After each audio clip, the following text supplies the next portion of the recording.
안녕하세요. 9월 8일입니다. 지난밤 편히 쉬셨나요? 오늘도 하루를 시작하면서 이렇게 오늘의 만나 노크하시고 하루를 말씀으로 시작하는 여러분들을 축복하고 응원합니다. 오늘도 또 하나님이 하실 일들을 기대하는 그런 삶이 되시길 바랍니다. 나의 삶 속에서 역사하실 하나님을 바라보는 그런 하루가 되시기를 바라고요. 때마다 일마다 나의 삶에 간섭하시고 터치하시는 그 하나님과 친밀함을 유지할 수 있는, 그리하여 인생이 참 기쁘고 그런 행복한 인생이 되시기를 주님의 이름으로 축복합니다. 오늘 9월 8일 오늘의 만나 함께 나누실 말씀은요, 야고보서 1장에 있는 말씀입니다. 야고보서 1장 5절부터 8절에 있는 말씀입니다. 야고보서 1장 5절부터 8절. 제가 가진 성경으로 신약 371쪽입니다. 야고보서 1장 5절부터 8절에 있는 말씀입니다. 제가 여러분을 대표해서 봉독하겠습니다. 너희 중에 누구든지 지혜가 부족하거든 모든 사람에게 후히 주시고 꾸짖지 아니하시는 하나님께 구하라. 그리하면 주시리라. 오직 믿음으로 구하고 조금도 의심하지 말라. 의심하는 자는 마치 바람에 밀려 요동하는 바다 물결 같으니 이런 사람은 무엇이든지 주께 얻기를 생각하지 말라.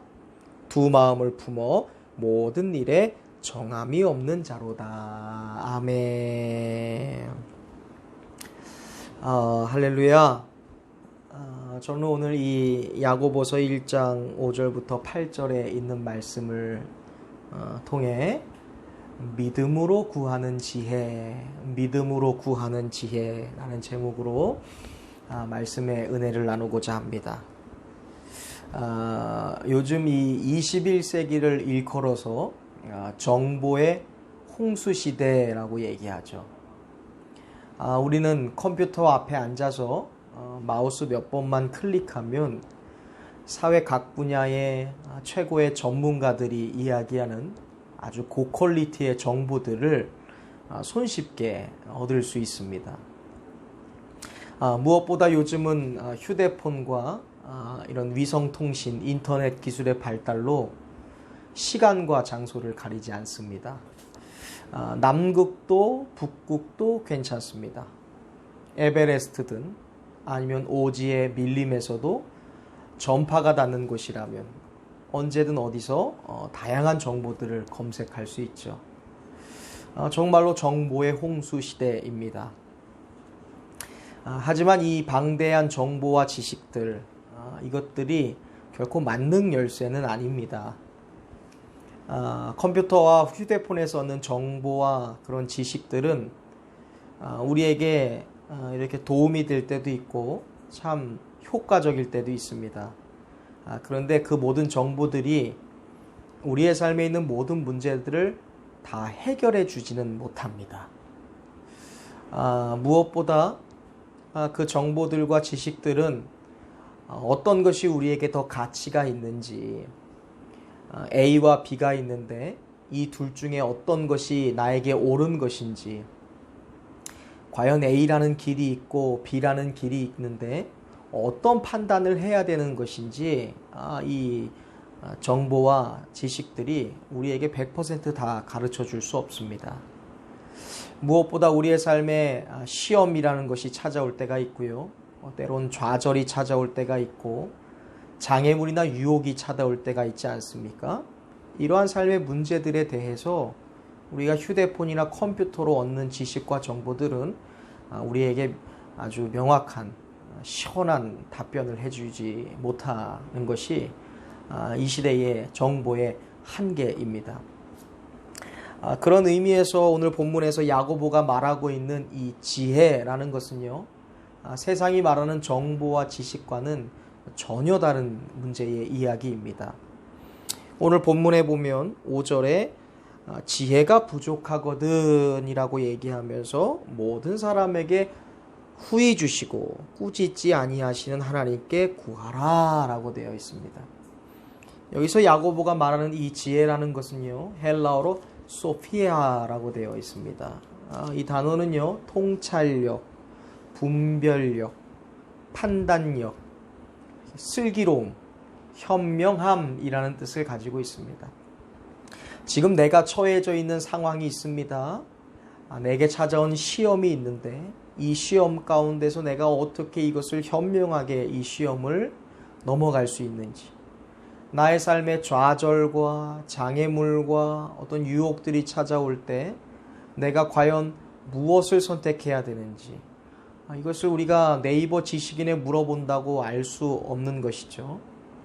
과연 나의 인생에서 어떤 것이 더 가치가 있을까? 어떤 것이 나의 삶에서 더 중요한 것일까? 유튜브 본다고 거기에 나오지 않는 것입니다. 나의 삶에 문제가 생겼을 때 어떻게 처신하는 것이 옳은 것인지, 그거는 컴퓨터나 휴대폰이 알려줄 수가 없는 것이죠. 그러므로 우리에게 정말로 필요한 것은 이 정보의 홍수화 시대 때 우리가 컴퓨터나 핸드폰을 검색해서 아는 정보나 그런 지식들이 아니라 오늘 본문이 말하고 있는 이 소피아, 통찰력, 지혜, 아주 슬기로울 정도로 현명한 판단력이 우리에게 필요한 것입니다. 오늘 살아가는 우리에게는요, 정말로 지혜가 필요해요. 시험과 좌절과 유혹과 온갖 장애물들의 앞에서 살아가고 있는 우리에게 가장 필요한 것은 오늘 성경이 말하는 이 소피아, 지혜라는 것이죠. 그런데 참 감사하게도 하나님은 오늘 본문에서 구하는 자에게 하나님은 이 소피아, 지혜와 이 판단력과 통찰력과 현명함을 주시겠다라고 말씀하고 있습니다. 제가 5절 말씀 한번 다시 같이 읽어보겠습니다. 너희 중에 누구든지 지혜가 부족하거든 모든 사람에게 후히 주시고 꾸짖지 아니하시는 하나님께 구하라. 그리하면 주시리라. 아멘. 여기 지혜라는 말이 소피아라고 얘기 드렸습니다. 통찰력, 현명한 슬기로움, 판단력, 이런 것들이죠. 그런데 하나님께 이 소피아를 구할 때 하나님이 주신다라고 말씀하시는데 특별히 후히 주신다라는 말이 나와요. 후히 주신다. 5절에 후히 주신다. 이 후히 주신다라는 말은요, 헬라어로 하플로스라는 단어입니다. 하플로스. 이것은 공개적이다, 전심으로, 성실하게 라는 뜻을 가지고 있어요. 즉 하나님은 우리가 하나님께 지혜를 구할 때 마지못해 주는 것이 아니라 아주 기쁜 마음으로, 성실한 마음으로, 공개적으로, 신실하게, 지체하지 않고 기꺼이 우리에게 주신다라고 말씀하고 있습니다. 또한 하나님은 여기 보면 꾸짖지 아니하신다라고 말씀하고 계시죠. 이것은 비난하지 않는다라는 말씀입니다. 하나님이 우리가 지혜를 구한다고 해서 야, 너는 그거 하나 못해서 나를 귀찮게 하느냐, 그 생각 하나 하지 못하고 그 상황 하나 넘지 못해서 그거 해결해 달라고 나를 괴롭히느냐라고 이야기하지 않으신다라는 겁니다. 여기서 말하는 꾸짖다라는 것이 그거예요. 책망하거나 무시한다라는 것입니다. 그런데 하나님은 절대로 우리를 그렇게 꾸짖거나 책망하거나 무시하지 않는다라는 거예요. 하나님은 구하는 모든 자에게 꾸짖지 않고 무시하지 않고 책망하지 않고 기쁜 마음으로 풍성하게 우리에게 지혜를 안겨주신다라고 말씀하고 있습니다. 이것이 정말 엄청난 약속이죠. 모든 사람에게 하나님 이 일을 해결할 수 있는 판단력은 주십시오. 이 시험을 통과할 수 있는 현명함을 주세요. 이 장애물과 이 유혹과 이 좌절의 상황을 돌파할 수 있는 통찰력을 주십시오라고 구할 때 하나님께서 묻지도 않고 따지지도 않고 공개적으로 신실하게 하나님의 지혜 소피아를 부어주신다라고 말씀하고 있습니다. 여러분, 만약에 우리가 사기만 하면 100% 당첨되는 복권이 있다라고 생각해 보세요. 당첨 확률이 100%입니다. 그 복권을 안 살 사람이 과연 누가 있습니까? 사기만 하면 100% 당첨되는 거예요. 그렇다면 반드시 그 복권은 사야 되는 것이죠. 오늘 야고보가 말하는 이 절대 복권이 그겁니다. 하나님이 지혜를 구하는 사람에게 그 지혜를 주실 때 그것은요 99.9%도 아니고 99.8%도 아니고 100% 당첨되는 어떤 거예요? 하나님의 은혜다, 응답이다 라고 말씀하고 계시는 것입니다. 따라서 우리는요 위기의 상황을 만나고 시험의 상황을 만나고 세상 정보와 지식이 해결할 수 없는 그런 장애물과 유혹과 좌절의 상황을 만나서 판단력이 필요하고 그 어려움을 돌파해내야 될 어떤 신중함이 필요하고 지혜가 필요하고 통찰력이 필요할 때 반드시 우리는 주저하지 말고 우리에게 기쁨으로 주시는 후히 주시는 하나님께 지혜를 구하는 성도들 되시기를 주님의 이름으로 축원드립니다. 우리의 삶에 위기의 상황이 있어요. 그 상황을 헤쳐나가야 할 때, 그러한 현명함이 필요할 때, 우리의 삶에 찾아오는 문제들을 돌파해야 되는 그런 통찰력이 필요할 때, 우리의 삶이 너무나 혼란스럽고 혼동스러워서 그것을 이겨내야 될 지혜와 지식이 필요할 때 하나님께 구하는 사람, 그리하여 응답받는 성도들 되시기를 주님의 이름으로 축원드립니다. 그런데 오늘 본문에 보면 이 야고보가 100% 응답될 수 있는 이 복권에 대하여 이야기를 하면서 주의사항 한 가지를 말씀하고 있어요. 응답받는 기도, 하나님께 믿음으로 구하는 지혜에 대하여 말씀하면서 하나님이 우리가 지혜를 구할 때 그 소피아 지혜를 반드시 주는데 그 소피아 지혜를 받기 위해서 우리가 주의해야 될 주의사항이 있다라고 말하는 것입니다. 그것이 뭐냐면 6절부터 8절에 나와요. 제가 6절 한번 읽어보겠습니다. 오직 믿음으로 구하고 조금도 의심하지 말라. 우리가 하나님 앞에 이 소피아 지혜를 구할 때 하나님은 반드시 응답하여 주신다고 말씀했습니다. 근데 주의사항이 있어요. 그것은 뭐냐면요, 우리가 하나님께 구하되 믿음으로 구하고 조금도 의심해서는 안 된다라고 말씀하고 있습니다. 그것이 6절이에요. 믿음으로 구하고 6절 조금도 의심하지 말라. 그러면서 이런 말씀을 합니다. 의심하는 자는 마치 바람에 밀려 요동하는 바다 물결 같으니 이런 사람은 무엇이든지 주께 얻기를 생각하지 말라라고 말씀하고 있습니다. 하나님, 저에게요 상황을 헤쳐나갈 현명함 좀 주세요. 하나님, 너무 혼란스럽고 혼돈합니다. 이것을 넘어갈 수 있는 판단력을 주세요. 하나님, 제 앞에 문제가 있어요. 좌절이 있고요. 장애물이 있습니다. 이것을 돌파해야 돼요. 통찰력 좀 주세요. 하고 하나님께 기도했으면 여러분, 하나님께서 도와주시고 그 소피아의 그 통찰력과 판단력과 슬기로움과 현명함을 주실 것을 확신해야 된다는 것이죠. 하나님께 간구했습니다. 기도했습니다. 그러면 기도하고 간구한 사람이 가져야 될 자세는요, 우리가 드린 기도가 응답될 것을 믿고 우리의 기도가 응답될 것을 확신하는 마음과 자세로서 행동해야 돼요. 그런데 많은 성도들이 기도가 끝난 뒤에 그 기도가 응답되지 않을 것처럼 행동하는 경우가 있다라는 것이죠.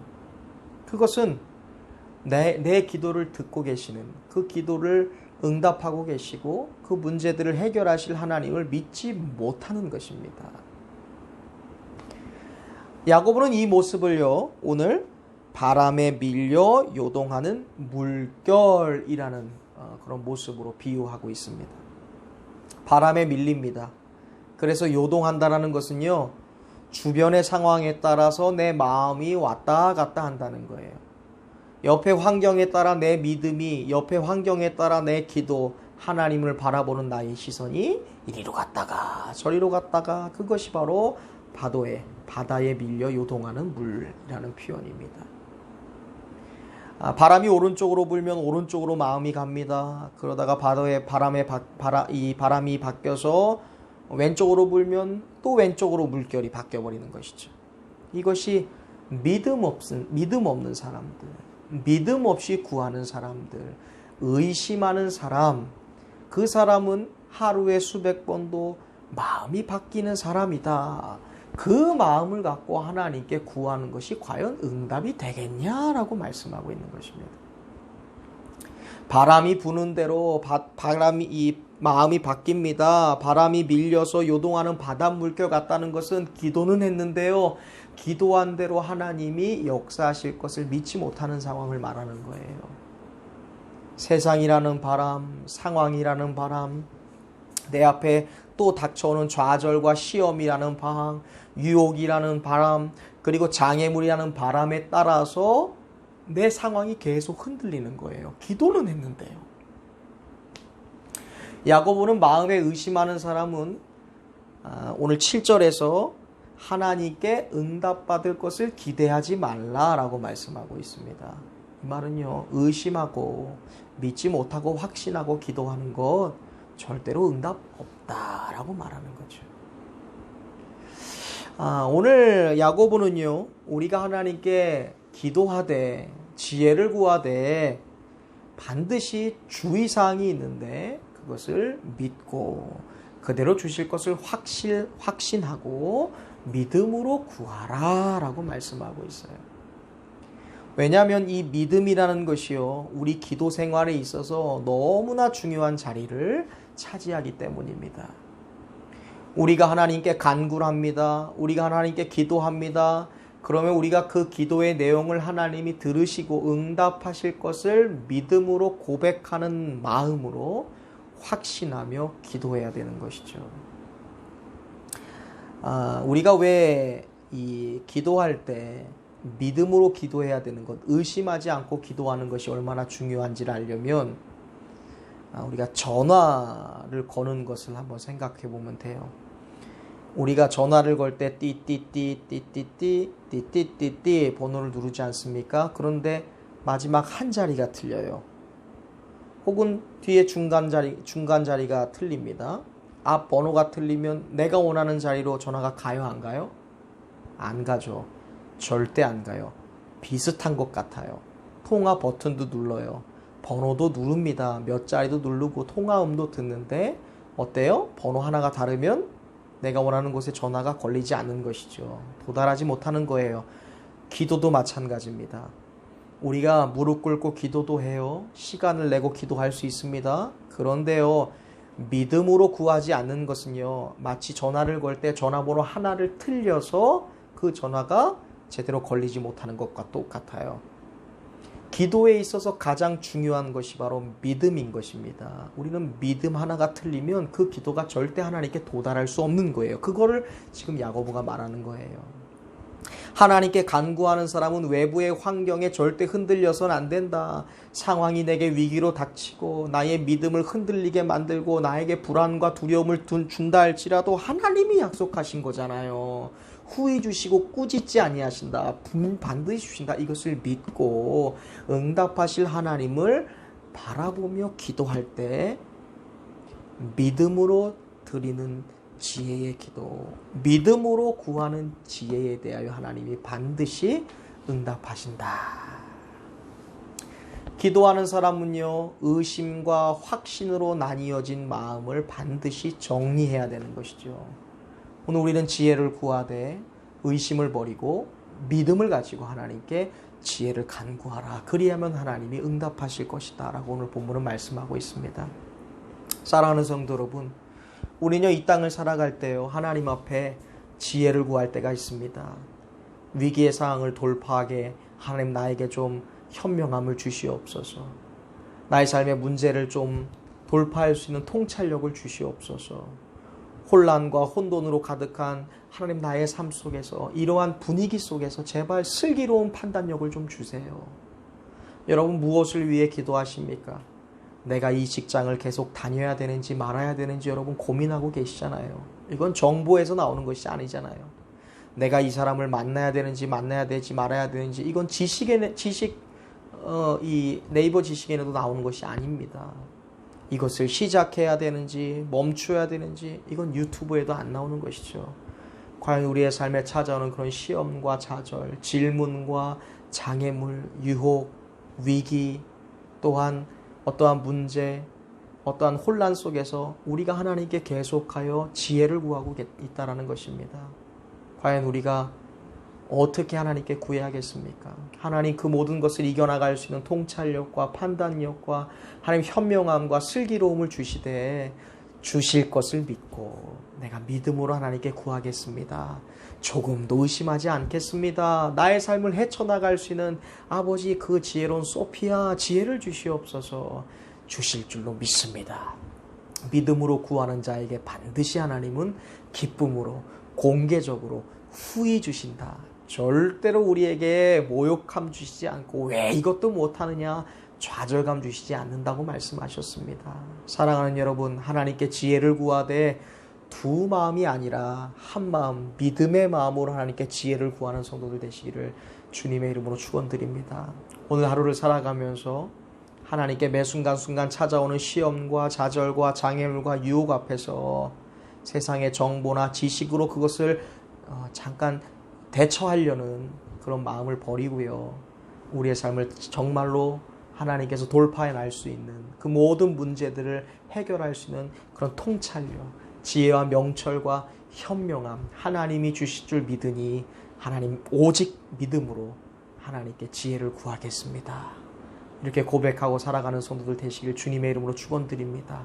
오늘 하루 살아갈 때 믿음으로 하나님이 주시는 현명함, 하나님이 주시는 슬기로움, 하나님이 주시는 통찰력, 하나님이 주시는 그러한 판단력으로 오늘 하루도 세상에서 구별되어 승리하며 살아갈 수 있는 저와 여러분이 될 수 있기를 주님의 이름으로 축원드립니다. 오늘 하루도 믿음으로 지혜를 구하는 성도, 믿음으로 구하여 응답받는 신실한 주의 성도들 되시기를 주님의 이름으로 축복합니다. 오늘 하루 여러분을 축복합니다. 응원합니다. 여러분을 위해 기도하겠습니다. 여호와 샬롬.